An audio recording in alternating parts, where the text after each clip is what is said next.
तो बिहार विधानसभा चुनाव होने में अब कुछ समय बच गए हैं और लगातार हम बिहार के 9 प्रमंडलों का विश्लेषण कर रहे हैं। इसके अलावा लोकसभा जो 40 सीटें हैं और उसके अंतर्गत कितनी विधानसभा सीटें हैं, वहां पे मौजूदा समय में एनडीए और आरजेडी की क्या स्थिति है, कांग्रेस पार्टी की क्या स्थिति है और बाकी तमाम दलों की क्या कुछ स्थिति है, उस पर हम चर्चा करेंगे। लेकिन इससे पहले हम आपको बता देते हैं कि पिछले 2 एपिसोड में हमने चर्चा की थी सबसे पहले सीमांचल की, कि सीमांचल में मौजूदा स्थिति क्या है, राजनीतिक समीकरण क्या है, और उसके बाद हमने पटना प्रमंडल का जिक्र किया था। पटना प्रमंडल में हमने तमाम जिलों का जिक्र किया, वहां पे कौन कौन से जिले में कौन सी पार्टियां मजबूत स्थिति में है और कौन सी पार्टियां कमजोर स्थिति में, इस बार क्या लग रहा है, उसका हमने विश्लेषण किया था। आज हम मगध प्रमंडल की बात कर लेते हैं। मगध प्रमंडल महत्वपूर्ण प्रमंडल है। यहाँ पे लगभग अगर बात करें तो 5 जिले हैं और 5 जिलों का हम पहले ग्राफिक्स के जरिए आपको समझा देते हैं और उसके बाद हम यहाँ पे कौन सीटों पर किस पार्टी का वजूद है, कौन किसका पलड़ा भारी है,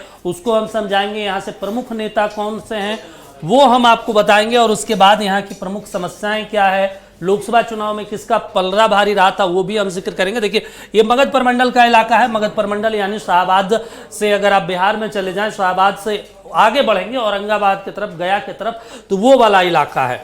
और वहीं से गया के इर्द गिर्द जो सीटें हैं वो आपको हम बता देते हैं। सबसे पहले अरवल जिला है, जहानाबाद के इर्द गिर्द आता है। उसके अलावा औरंगाबाद देख लीजिए, औरंगाबाद शाहबाद के थोड़ा सा फर्क पड़ता है। गया आगे अगर आप सासाराम से निकलेंगे, एनएच पकड़ेंगे तो आपको औरंगाबाद मिलेगा, औरंगाबाद के बाद आपको गया मिलेगा और गया के बाद अगर आप निकलेंगे तो सीधे आप नवादा में जाएंगे। और इसी गया और नवादा के बीच में आपका औरंगाबाद के बीच में ये जहानाबाद पड़ता है। यानी ये 5 जिले हैं मगध प्रमंडल में। इन 5 जिलों में अगर बात करें कुल 26 विधानसभा सीटें हैं। वो 26 विधानसभा सीटों के बारे में जिक्र कर लेते हैं क्योंकि ये 5 महत्वपूर्ण जिले हैं, महागठबंधन का गढ़ है। इसमें सबसे एक अहम बात हम आपको बता देते हैं क्योंकि यही वो इलाका है जहां पे चिराग पासवान ने सबसे ज्यादा मुख्यमंत्री नीतीश कुमार की पार्टी को नुकसान किया था और यहीं से नीतीश कुमार कमजोर हुए थे। आपको हम अब समीकरण बता देते हैं। ये जिले हमने आपको बता दिया कि ये 5 जिले हैं और वहां पे क्या स्थिति है। अब देखिए अगर सीटों की बात करें, यहाँ पे जो मौजूदा स्थिति है लगभग 26 विधानसभा सीटें हैं। यहाँ पे 26 विधायक चुनकर आते हैं, विधानसभा में पहुंचते हैं। ये आंकड़ा है 26 आपका। और इसके अलावा अगर बात करें महागठबंधन की, यहाँ पे 20 विधायक हैं। और सबसे अहम अगर बात करें इन 5 जिलों में तो औरंगाबाद देख लीजिए, चाहे फिर इसके अलावा अरवल देख लीजिए, जहानाबाद देख लीजिए। 3 ऐसे जिले हैं जहां पे एनडीए का एक भी विधायक नहीं है, खाता तक नहीं खुला था 2020 के विधानसभा चुनाव में। तो यहाँ पे महागठबंधन की स्थिति है। यहाँ पे लगभग 20 सीटें हैं। अब 20 सीटें ग्राफिक्स के जरिए आप समझ रहे होंगे। यहाँ पे एनडीए का लगभग 6 सीटें हैं। और सबसे अहम बात आपको बता देते हैं, मुख्यमंत्री नीतीश कुमार का बगल में ही नालंदा पड़ता है। नालंदा और अगर आप शेखपुरा के बीच का जिक्र करें, से बिहार शरीफ वाला इलाका, तो वहीं नालंदा पड़ता है, नीतीश कुमार का गृह जिला है। और वहीं पे नवादा वाला स्थिति पड़ता है। नवादा वाला जो जिला है वहाँ पे जनता दल यूनाइटेड नवादा में तो थोड़ी बहुत मजबूत स्थिति में है, नालंदा में मजबूत स्थिति में, लेकिन अगर वहीं इर्द गिर्द आप देखें बाकी जिलों में जहानाबाद, औरंगाबाद, गया, वहाँ पे कमजोर स्थिति में। तो ये 26 सीट और 26 सीट में महागठबंधन का हमने आपको आंकड़ा बता दिया। अब हम आपको बता देते हैं कि वहाँ पे मौजूदा किन किन जिलों में किस पार्टियों की वजूद रहा है, किसके विधायक हैं। अब देख लिया अरवल में 0 एनडीए, हमने आपको पहले ही बताया था कि 3 जिले में सुपड़ा साहब पिछले बार के विधानसभा चुनाव में रहा है। देखिए महागठबंधन जो है यहाँ पे 2 विधायक चुनाव जीत कर आते हैं। यहीं से कुर्था जो विधानसभा पड़ता है, कुर्था का एक अहम बात आपको इसलिए बता देते हैं, कुर्था का इसलिए जिक्र करना है क्योंकि यहाँ पे पूर्व केंद्रीय मंत्री नागमणि जो हैं इस बार चुनावी मैदान में उतरने का प्रयास कर रहे हैं। आपको पता होगा कि जगदेव बाबू को बेटे हैं और उन्हें लेनिन कहा जाता है बिहार का। और जगदेव बाबू के नाम पे जनता दल यूनाइटेड भी राजनीति करती है, भारतीय जनता पार्टी भी राजनीति करती है, इसके अलावा राष्ट्रीय जनता दल भी राजनीति करती है। लेकिन खुद जो पूर्व मंत्री नागमणि जी हैं वो कहें तो मौजूदा समय में राजनीति से उनका अस्तित्व खत्म हो गया। हर बार पार्टी बनाते हैं, विलय करते हैं और उसके बाद अब मौजूदा समय में भारतीय जनता पार्टी में पिछले 10 दिनों पहले चले गए थे। ये अरवल का है। अरवल में 2 सीटें हैं, वो महागठबंधन के कब्जे में है। जहानाबाद देख लीजिए, यहाँ पे एनडीए का खाता नहीं खुला। 3 सीटें जो हैं महागठबंधन के पास है। यहीं से सुरेंद्र यादव आते हैं जो 2024 के लोकसभा चुनाव में जहानाबाद से सांसद बने। हालांकि वो बेलागंज विधायक थे और वो जब खाली हुई सीटें और उसके बाद वो सांसद बन गए और उसके बाद बेलागंज में वहाँ पे विधानसभा चुनाव हुआ उपचुनाव में 2024 में। औरंगाबाद देख लीजिए, औरंगाबाद तो राजपूतों का चित्तौड़गढ़ कहा जाता है, सबसे ज़्यादा अगर बिहार में कहीं राजपूतों का गढ़ है तो औरंगाबाद है। इस बार लोकसभा में चुनाव हार गई बीजेपी, वहाँ से जो हैं मौजूदा समय में अभय कुशवाहा सांसद हैं और देख लीजिए 6 सीटें हैं, 6 के 6 सुपड़ा साफ हो गया। हालांकि औरंगाबाद का एक महत्वपूर्ण बात आपको बता देते हैं कि जो वहाँ पे विधानसभा का इलाका है, विधानसभा में यहाँ पे 3 जो विधानसभा है, औरंगाबाद के लोग हमेशा इस बात से दुखी होते हैं और कई बार जो वहाँ के पूर्व सांसद हैं वो कहते रहते हैं कि भाई ऐसा क्षेत्र का समीकरण बना दिया गया है कि तमाम राजनीतिक दलों को भी परेशानी होती है, तमाम नेताओं को परेशानी होती है, क्योंकि यहाँ पे जो 6 सीट आप देख रहे हैं, यहाँ पे 3 सीटें काराकट में पड़ जाती है और काराकट आपको पता है रोहतास जिले में पड़ता है, कैमूर वाला इलाका है काराकट का, और वहाँ से 3 सीटें आपका औरंगाबाद में चला जाता है, 3 जो है आपका काराकाट में चला जाता है, जबकि जिले की बात करें तो औरंगाबाद में 6 सीटें हैं। इसके अलावा अगर गया की बात करें, गया में देखिए 10 सीटें हैं और गया की महत्वपूर्ण बात बता देते हैं, गया में 3 संसदीय क्षेत्र पड़ता है। वो कैसे? औरंगाबाद की कुछ सीटें गया में आ जाती है, जो रफ़ीगंज वाला इलाका है। इसके अलावा जहानाबाद की कुछ सीटें आपका ये गया में आ जाता है और यहाँ पे मजबूत स्थिति में इसलिए एनडीए है क्योंकि यहाँ पे देखिए 5 एनडीए के पास है, जिसमें बीजेपी के पास कुछ सीटें का मजबूत स्थिति में है और इसमें सबसे ज़्यादा महत्वपूर्ण है जीतन राम मांझी का इलाका है। यहीं से इमामगंज पड़ता है जहाँ से वो चुनाव जीत कर आते हैं। हालांकि वो अभी केंद्र में मंत्री हैं एमएसएमई विभाग के और उनकी बहू जो है दीपा मांझी वो विधायक हैं उपचुनाव से। और उसके बाद यहाँ पे महागठबंधन की भी स्थिति ठीक ठाक है, यानी 50-50 वाली स्थिति है। लेकिन ये जो आप 5 सीटें देख रहे हैं, 5 सीटों में हम का ज़्यादा है, यानी मांझी का ज़्यादा है। वहाँ से डॉक्टर प्रेम कुमार आते हैं जो लगातार आज तक अपने जीवन में चुनाव नहीं हारे, लगातार जीत रहे हैं, इस बार भी वो चुनावी मैदान में है। तो यहाँ पे गया में इसलिए कह सकते हैं मजबूत स्थिति में, क्योंकि ये बीजेपी का गढ़ माना जाता है, जीतन राम मांझी का गढ़ माना जाता है। जीतन राम मांझी के साथ इसलिए दिलचस्प बात है क्योंकि उनके पास 4 विधायक हैं, बेटे मंत्री हैं बिहार सरकार में। जीतन राम मांझी इकलौते सांसद हैं आम पार्टी के, केंद्र में मंत्री हैं। तो सबसे ज़्यादा बिहार में अगर कोई नसीब वाला व्यक्ति है तो जीतन राम मांझी, और वो इसी क्षेत्र से आते हैं। नवादा की जिक्र कर लेते हैं, नवादा से विवेक ठाकुर सांसद हैं बीजेपी का और पहले राज्यसभा सांसद हुआ करते थे। लोकसभा चुनाव में मौजूद स्थिति ठीक नहीं दिखी तो बीजेपी ने उन्हें चुनावी मैदान में उतार दिया और उसके बाद वो चुनावी मैदान में जीतकर भी आए और इस सीट को कब्जा किया। एक ही बीजेपी के पास है, 4 है। हालांकि नवादा में महत्वपूर्ण बात आपको इसलिए बता देते हैं, 4 हालांकि अभी महागठबंधन में आपको ये ज़रूर दिख रहा होगा, लेकिन 2 विधायक जब मौजूदा समय में प्रधानमंत्री बिहार आए थे, पिछले अभी तो जो हाल में पूर्णिया में उनका कार्यक्रम था, उससे पहले वाले कार्यक्रम में जब प्रधानमंत्री आए थे तो 2 आरजेडी के ऐसे विधायक थे जिनमें नाराजगी थी और प्रधानमंत्री मोदी के मंच पे नजर आए थे। तो यानी अगर आप ये 4 सीट देख रहे हैं तो 4 में आप घटा सकते हैं, 2 सीटें आपको बीजेपी में प्लस कर दीजिए, क्योंकि यहाँ पे 3 से अभी मौजूदा समय में 1 है। बीजेपी की कोशिश है कि इसको 1 से और 3 किया जाए। तो ये जो 2 विधायक आपको नाराज दिख रहे हैं वो इधर आ सकते हैं, यानी यहाँ पे नवादा में कुछ सीटें हो सकती है प्लस में और विवेक ठाकुर का इसमें महत्वपूर्ण योगदान है। अगर बड़े चेहरे की बात करें, अगर एनडीए में देखिए आपको हम बड़े चेहरों की बात कर देते हैं। ये देखिए सुरेंद्र यादव हैं, जहानाबाद से सांसद हैं, आरजेडी के सांसद हैं, आरजेडी कोटे से बेलागंज से विधायक हुआ करते थे, महागठबंधन की सरकार में मंत्री हुआ करते थे बिहार सरकार में। इनके बेटे इस बार चुनाव हार गए। ये देखिए अभय कुशवाहा, जो कहते हैं बिहार का राजपूतों का गढ़, चित्तौड़गढ़ जिसको बोला जाता है, उसका तिलिस्म तोड़ने वाले यही व्यक्ति हैं। ये कुशवाहा समुदाय से आते हैं। राजपूतों को पहली बार इसने शिकस्त दी।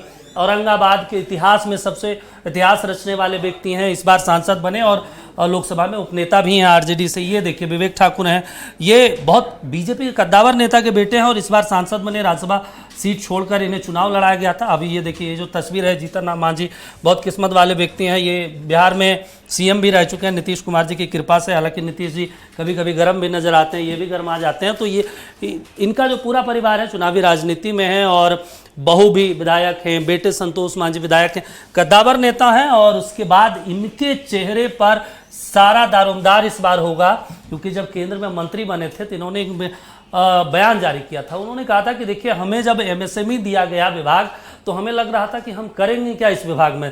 तो प्रधानमंत्री जी आते हैं, पीठ पे हाथ रखते हैं और कहते हैं कि जीतन अब तुम्हें हमने वो विभाग दिया है जिस विभाग में सबसे ज़्यादा जिम्मेदारी और सबसे ज़्यादा रोजगार करने की संभावना है। ये देखिए विवेक ठाकुर नवादा से हैं, पूर्व केंद्रीय मंत्री के बेटे हैं। इनके पिताजी को बिहार का सबसे बड़ा डॉक्टर भी कहा जाता है, बहुत सारे जो बीमारियों का इलाज और मेडिसिन कर चुके हैं। और ये देखिए एनडीए के सबसे बड़े चेहरे, 4 सूची, जीतन राम मांझी, केंद्र में मंत्री संतोष मांझी, जीतन राम मांझी के बेटे डॉक्टर प्रेम कुमार, आप अपने जीवन में कभी चुनाव नहीं हारा, बीजेपी से हैं।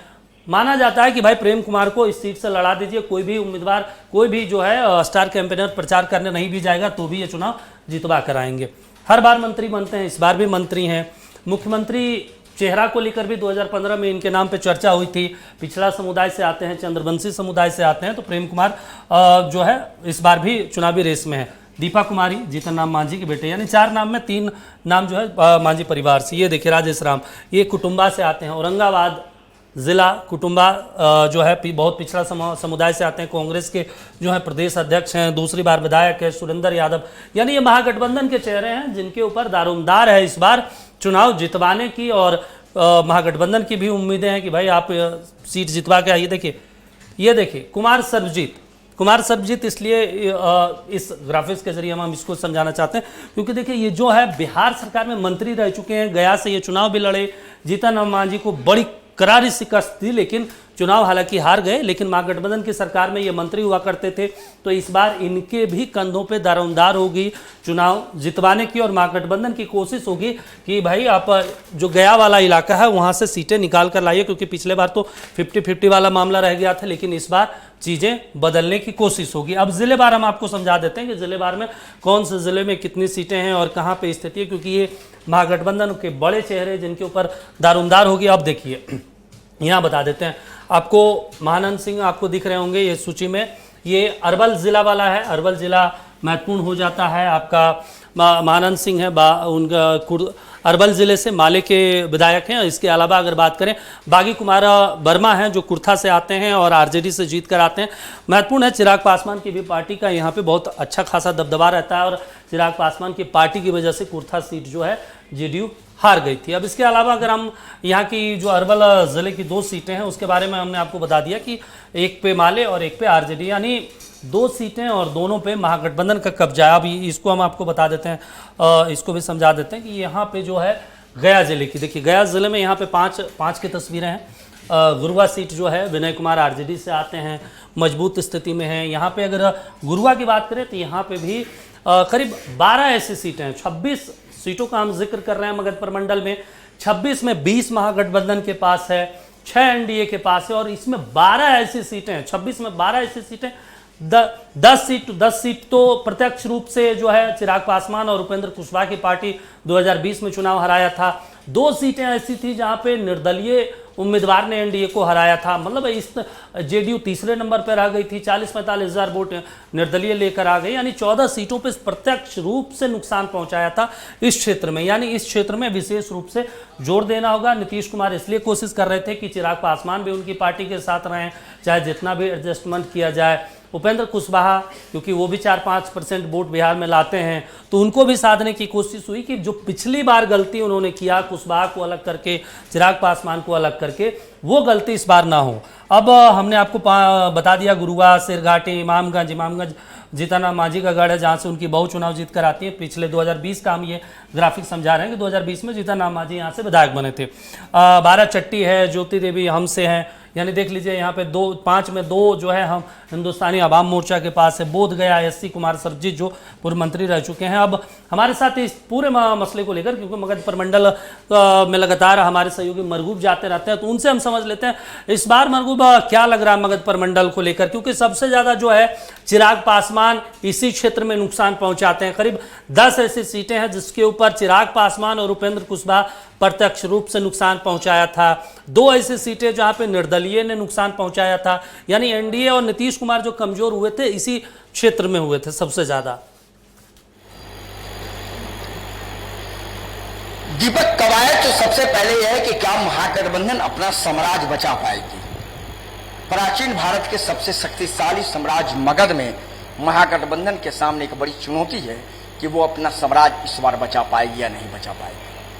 गया जी, औरंगाबाद, नवादा, जहानाबाद, अरवल, ये मगध के इलाके हैं, और 26 विधानसभा सीट में से 19 सीटों पर महागठबंधन का कब्जा है।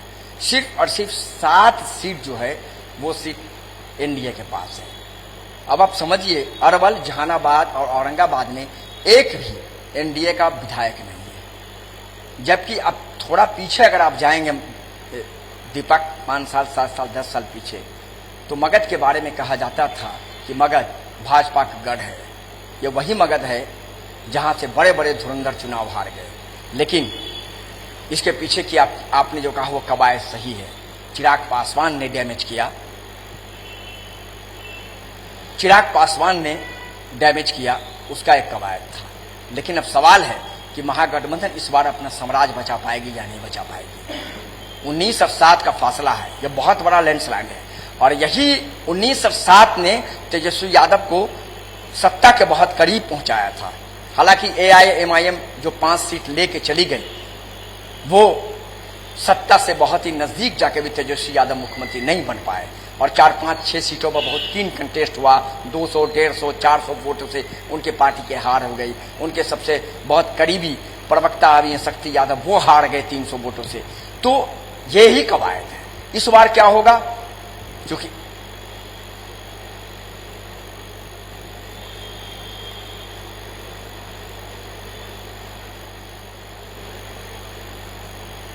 कुछ सीटों खासतौर से इस बार विवेक ठाकुर चुनाव जीत कर आते हैं नवादा से। और एक महत्वपूर्ण औरंगाबाद का हम इसलिए जिक्र करना चाहते हैं क्योंकि औरंगाबाद बीजेपी का गढ़ माना जाता था। वहां से लगातार 3 बार 4 बार बीजेपी के सांसद जीत कर आए, लेकिन इस बार जो है चुनाव हार गए और अभय कुशवाहा वहां पे चुनाव जीत कर आए। तो क्या कुछ नया प्रयोग कर सकती है? क्योंकि MY वाला जो फैक्टर है, जो कुशवाहा वाला फैक्टर है, नया पिछले 10 सालों में जो कुशवाहा वाला जो फैक्टर बिहार में काम करने लगा है, इस बार बीजेपी प्रयोग करेगी यहाँ से?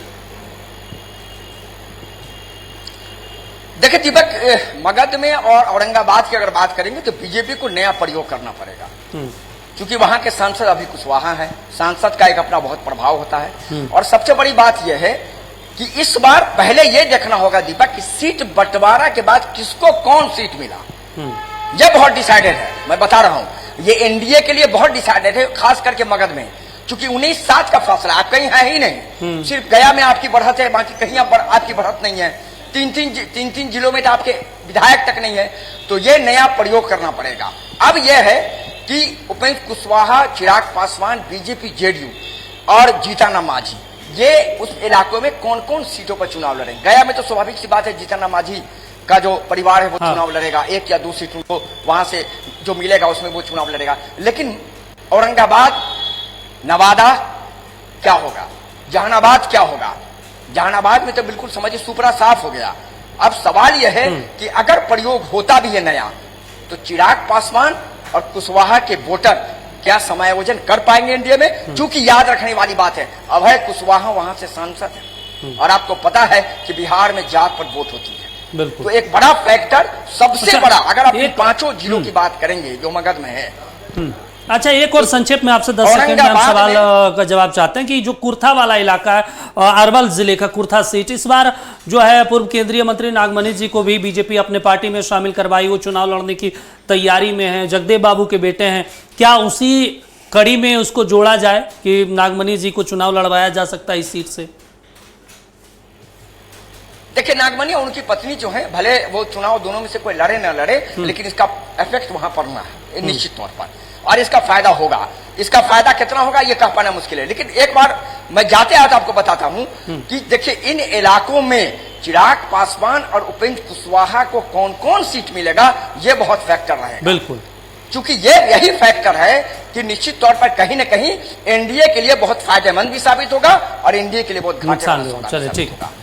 और बहुत महत्वपूर्ण है कि कहीं न कहीं सत्ता को बचाया जाए, तो कहीं न कहीं आपको साम्राज्य अशोक का जो मगध है उसे लेके आना पड़ेगा। चलिए ठीक है, सम्राट अशोक का जो मगध है उसको बचाने के लिए चिराग की भी भूमिका अहम होगी और उपेंद्र कुशवाहा की भी भूमिका अहम होगी। इन तमाम चीज़ों को लेकर शुक्रिया आपका मरगूब। लेकिन बड़ा सवाल यही है, क्योंकि हम ब्रेक के बाद आएंगे और हम आपको बताएंगे कि कौन कौन सी वैसी सीटें रही जहां पे चिराग पासवान और उपेंद्र कुशवाहा ने डैमेज किया, और इस बार नीतीश कुमार की भरपूर कोशिश है, बीजेपी की भरपूर कोशिश है कि वो सीट डैमेज ना हो, क्योंकि इस बार आर पार की लड़ाई है। शुरू में हम चर्चा कर रहे थे बिहार विधानसभा चुनाव को लेकर, और बिहार विधानसभा चुनाव में जो है मगध प्रमंडल को लेकर हमने आपको 2 जिले का हमने बता दिया आपको। अब हम आपको बता देते हैं औरंगाबाद को लेकर, क्योंकि औरंगाबाद महत्वपूर्ण सीट है और लोकसभा के हिसाब से भी और विधानसभा के हिसाब से भी। और ये कांग्रेस और आरजेडी का गढ़ है। देख लीजिए गो यहाँ से भीम कुमार सिंह आते हैं आरजेडी से, औरंगाबाद आनंद शंकर सिंह आते हैं, कांग्रेस के टिकट पे चुनाव जीतते हैं और ये विधायक बनते हैं। ओबरा सीट की बात कर ले, ऋषि कुमार आते हैं आरजेडी से, नवीनगर विजय कुमार सिंह आरजेडी से आते हैं और डब्लू सिंह भी इनको कहा जाता है। और महत्वपूर्ण इसलिए है ये वाला सीट क्योंकि ये यहाँ से आनंद मोहन के छोटे बेटे चुनाव लड़ना चाहते हैं, लवली आनंद के छोटे बेटे चुनाव लड़ना चाहते हैं। ये राजपूतों का गढ़ माना जाता है नबीनगर। और यहीं पे आपको पता है कि 30,000 करोड़ रुपए की प्रधानमंत्री मोदी ने कुछ दिनों पहले सौगात दी थी। और यहाँ से गोपाल नारायण सिंह जो राज्यसभा सांसद हैं, उनका यूनिवर्सिटी भी चलता है, उनके बेटे भी त्रिविक्रम नारायण चुनाव लड़ना चाहते हैं नबीनगर से और लगातार इस क्षेत्र में वो एक्टिव रहते हैं। तो महत्वपूर्ण ये सीट हो जाता है, इस पर सबकी नजरें रहती है।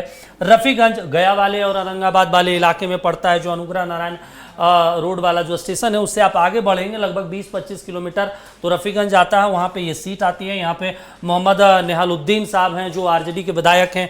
कुटुंबा देख लीजिए राजेश राम हैं जो कांग्रेस के प्रदेश अध्यक्ष हैं और उनका ये सीट है, तो उनके कंधों पे ये जिम्मेदारी होगी कि जो 2020 में स्थिति थी, जो आंकड़े थे 6 के 6, उसको फिर से रिपीट किया जाए। इसके अलावा अभय कुशवाहा के ऊपर भी जिम्मेदारी होगी। अब देखिए आपको इस नवादा ज़िले की बात बता देते हैं, नवादा ज़िले में क्या कुछ स्थिति रही है। नवादा ज़िले का मामला है, यहाँ से विवेक ठाकुर सांसद हैं।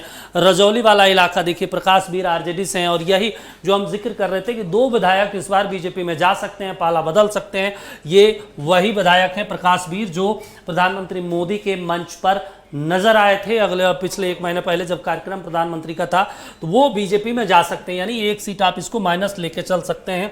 रजौली क्योंकि ये झारखंड से सटा हुआ क्षेत्र है। हिसुआ आप देख लीजिए, नीतू कुमारी कांग्रेस के हैं, इनके ससुर जी भी मंत्री हुआ करते थे, बिहार सरकार में कई बार विधायक रहे और उनका जब निधन हुआ तो उसके बाद नीतू कुमारी को सीट दिया गया कांग्रेस से। वो जीत कर आती हैं, बहुत फ्रंट बोलती हैं और तमाम मुद्दों को खुलकर रखती हैं।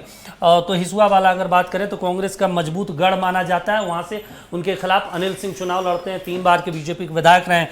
नवादा बात कर लीजिए, विभा देवी आरजेडी से, देखिए ये जो दूसरा जो ये विधायक है ये भी बीजेपी के मंच पे अभी कुछ दिन पहले नजर आए थे। तो यानी एक प्रकाश वीर और एक विभा देवी बीजेपी में जा सकती हैं। गोविंदपुर जो सीट है मोहम्मद कामरान आते हैं आरजेडी से, ये मजबूत गढ़ माना जाता है आरजेडी के, तो यहाँ से कोई स्थिति ऊपर नीचे वाली स्थिति नहीं है, ये सुरक्षित सीट माना जाता है आरजेडी का। बारसलीगंज देख लीजिए, अरुणा देवी बीजेपी का, यानी यहाँ पे 5 सीटें हैं और 5 में लगभग 1 पे एनडीए है। हालांकि इस बार चुनाव में समीकरण बदल सकता है अगर ये विभा देवी और प्रकाश वीर बीजेपी में शामिल हो जाते हैं तो। हालांकि आधिकारिक रूप से उन्होंने नहीं कहा, लेकिन चीज़ें बदल सकती है। अब बात कर लेते हैं जहानाबाद की देख लीजिए, जहानाबाद का इसलिए क्योंकि यहाँ पे देखिए घोसी वाला जो ये जहानाबाद वाला जो सीट है, जहानाबाद वाला महत्वपूर्ण हो जाता है यहाँ से। देखिए हम आपको बता देते हैं, ये वाला जो जहानाबाद वाला सीट है, सुधा यादव आते हैं आरजेडी से और उसके बाद घोसी वाला जो सीट है ये जहानाबाद ज़िले में पड़ता है, यहाँ से रामबली सिंह यादव आते हैं। माले का बहुत मजबूत स्थिति है और यहाँ पे लगातार इसलिए भी लोकसभा चुनाव के दौरान कहा जा रहा था कि जहानाबाद हमें दे दीजिए, इसी की वजह से रामबली सिंह यादव की वजह से मांगा जा रहा था। और यहाँ पे यादवों का गढ़ भी है, इसलिए यादव समुदाय हमेशा जीत कर आते हैं। अगर देखें तो मखदुमपुर है, यहाँ पे सतीश कुमार दास आते हैं आरजेडी से विधायक हैं, तो ये एक तरीके से माना जाता है जहानाबाद आरजेडी का गढ़ है। तो यानी यहाँ पे 3 सीटें हैं और तीनों सीटों पर महागठबंधन का कब्जा है। मगध प्रमंडल में जितने ज़िले हैं उसमें से 3 वैसे ज़िले जहाँ पे 0 खाता रहा, 0 सीटें आई एनडीए की। और जो मरगूब हमारे सहयोगी भी बता रहे थे कि जो 20 वाला है वो 21 वाला मामला हो चुका है, वो उपचुनाव की वजह से हुआ था जब बेलागंज वाला इलाका महागठबंधन चुनाव हार गई। और इसमें इस बार महत्वपूर्ण इसलिए है क्योंकि ये जो मगध प्रमंडल का हम लगातार जिक्र कर रहे हैं, ये मगध प्रमंडल में इस बार प्रशांत किशोर का भी जलवा चलेगा। प्रशांत किशोर इसी बार जो 2 सीट पे उपचुनाव हुए थे, प्रशांत किशोर की वजह से महागठबंधन चुनाव हार गई और दोनों सीटों पर, एक बेलागंज और एक इमामगंज पे चुनाव एनडीए जीत कर आई। बेलागंज से मनोरमा देवी आई, तो ऐसे में प्रशांत किशोर का भी फैक्टर चलेगा। सबसे ज़्यादा एमओआई समीकरण इसी क्षेत्र में चलता है, सांस्कृतिक धर्म नगरी भी बोला जाता है अयोध्या, माफ़ कीजिए गया को। तो इसलिए यहाँ पे इस बार कोशिश तमाम चीज़ों को लेकर होगी। चिराग पासवान का भी फैक्टर चलेगा, उपेंद्र कुशवाहा का भी फैक्टर चलेगा, धर्म को लेकर भी फैक्टर चलेगा और प्रशांत का भी चलेगा। तो तमाम चीज़ों को लेकर इस तरीके से हमने विश्लेषण बताया। ये मगध प्रमंडल का रहा, इससे पहले हमने पटना प्रमंडल का बताया, सीमांचल के भी बताया। अगली कड़ी में हम आपको कोई और भी प्रमंडल लेकर आएंगे और उस पर भी हम विश्लेषण करेंगे कि इस बार बिहार चुनाव में क्या कुछ स्थिति रहती है। तब तक के लिए देखते रहिए नक्षत्र न्यूज। नमस्कार।